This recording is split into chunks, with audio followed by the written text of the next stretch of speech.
In this video, we will do our first formal cardinality proof.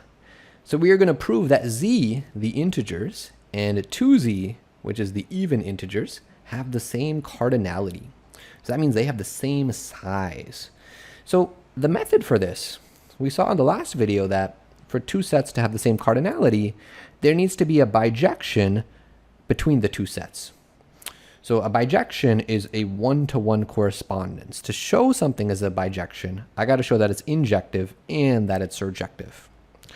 Okay, so the first step to this is finding a formula for this bijection between the integers and the even integers. To get this started, we do some scratch work. In the scratch work, what I like to do is list out the elements of my two sets. So we have the integers, we have the even integers, 2z. And so the integers, if I list out the integers, there's 0, there's 1, there's 2, comma, dot, dot, dot. There's the negative integers, like -1, -2, comma, dot, dot, dot. And I want to list out the even integers as well in such a way that it sets up a nice pairing of elements between my two sets, a nice way to associate them with one another. So the way I'll do this is, I know 0 is an even integer, so let's just put that under 0. The next even integer is 2, and then there's 4, comma, dot, dot, dot. There's negative even integers like -2, -4, and so on. And the way I'm going to associate these in a one-to-one correspondence is, let's map the 0 to 0, 1 to 2, 2 to 4. Let's do the same thing with the negatives. -1 to -2. Excuse me. And then -2 to -4. And then I'm going to continue this pairing on downwards. So it's clear from this that, everything in this first set is associated with exactly one thing in the bottom set, and vice versa. Everything in the bottom set is linked to exactly one thing in the top set. That's what it means to be a one-to-one correspondence. Okay, so I have a visual sense of this bijection, but I need to get a specific formula for it. So what's happening here to each of these numbers to produce the numbers at the bottom is we're just multiplying them by 2. Each of these numbers gets multiplied by 2. So my formula for my bijection for f of n is going to be, let's let it be equal to 2n. I'm going to take any integer, anything in the domain like 5, plug it in, and that'll double it to get 10. So this is what I am conjecturing to be my formula for that bijection. Now I actually got to prove that it's a bijection. So I have to prove it's injective and that it's surjective. Recall that to show something is injective, we start off by letting a and b be elements of the domain, which in this case is integers, such that their outputs are equal. F of a equals f of b. Okay. And what I want to show to determine that this is injective is that those two inputs, a and b, actually had to be equal. Because if they were not equal, but their outputs were the same, that would not be injective. So I need to show that these inputs have to be the same if their outputs were the same. Okay, so let's break down what this means. If I plug a into my formula and b into the formula, this means that 2a equals 2b. But then I could just divide both sides by 2. So dividing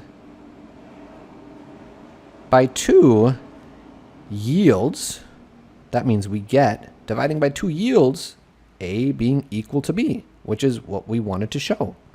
Okay, so that shows this is injective. So thus, f is injective. That's another way to say that it is one-to-one. So we're halfway there. We've shown the injective part. Let me also just mention that ordinarily, if I was proving something like this, I would probably want to do the scratch work very thoroughly before diving into the proof. But I'm diving into the proof right away for the sake of the video, just to keep it more concise. Okay, so what about the surjective part? So surjective means for all elements in my codomain, any even integer, there has to be something in the domain, some integer, that gets mapped to it. That's got to happen for every even integer. So the way we do a proof like that, we've seen this before, but we start off by taking an arbitrary thing in the codomain. So it's got to be an even integer. So maybe I'll call it x. Let x be an arbitrary even integer. Arbitrary even integer, something in the codomain. And what I want to show, WTS, to be able to show that this function is surjective is that I have to be able to find some input, something I plug in, that will get me x as an output. So no matter what the x was, there's always got to be some input that gets that x out for it to be surjective.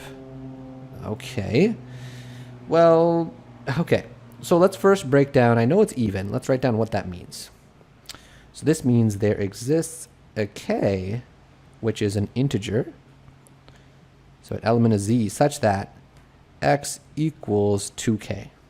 That's what it means to be even. And I really want to be able to find something I can plug into my function that will get me x out as an output. But now I know that x equals 2k. Ooh, now I know that x equals 2k. So I have an idea of what I can plug in. So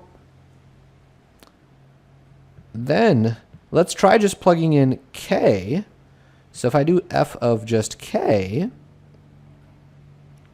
what that will be equal to is 2k, because I'm plugging in k into my formula, but 2k is just x. So in other words, we found an input that is getting me x as an output. Okay, so, well, this shows f is surjective. We've proven that it is surjective. Okay, so it's injective and surjective, so we can conclude, therefore, f is bijective. Ooh, let's write that better. F is bijective, which means these two sets have the same cardinality. So the cardinality of the integers is equal to the cardinality of the even integers. And that completes the proof.